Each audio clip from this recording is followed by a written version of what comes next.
the Honorable William Samoei Ruto, Deputy President of the Republic of Kenya, the Honorable Rigathi Gachagua, the EVP of the European Union, Valdis Dombrovskis, our chief negotiators, Dora and PS Alfred, ladies and gentlemen, and also our envoys.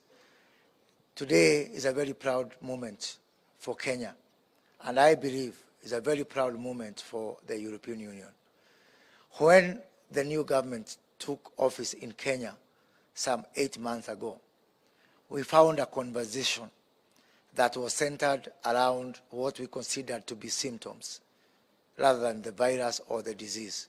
And the conversation was around the topics of macroeconomic issues, matters of inflation, matters of debt, matters of fiscal deficits.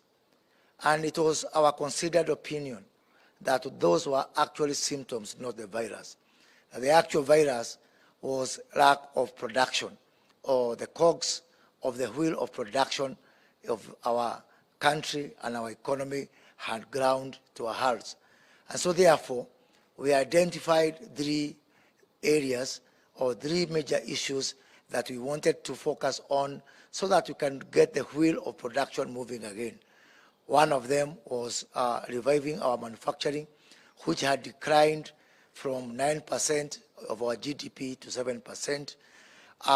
Our foreign direct investment, which had stagnated to around $500 million, and most important for what we are doing today, our exports, which had dropped over the last 8 years from 28% to a low of 10% in just 8 short years.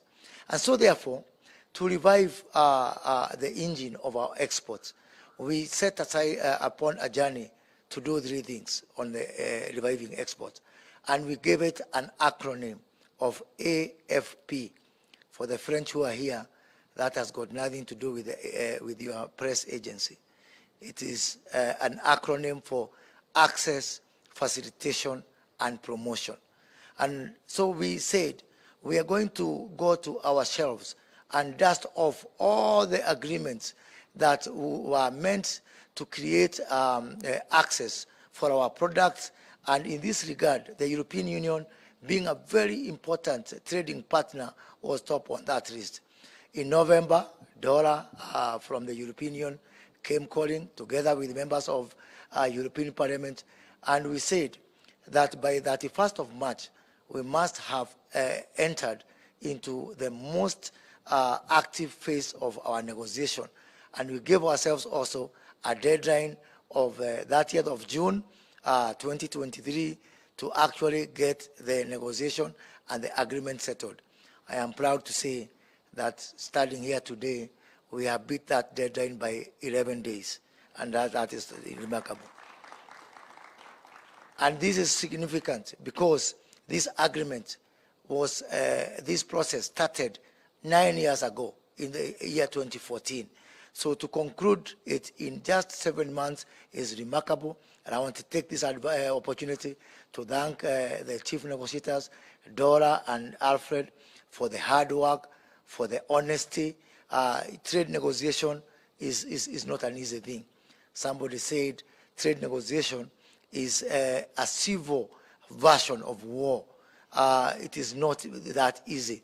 So for us to be able to conclude this process that was started some 7 months ago, 9 years ago, in just 7 months is remarkable.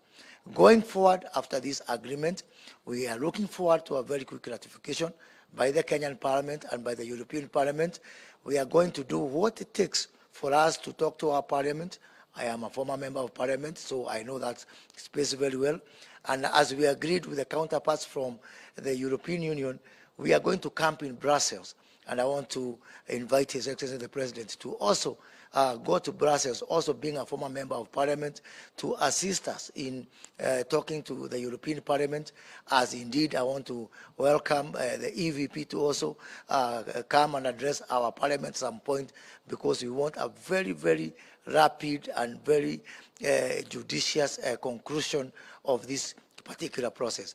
Kenya believes that multilateralism is a way to go.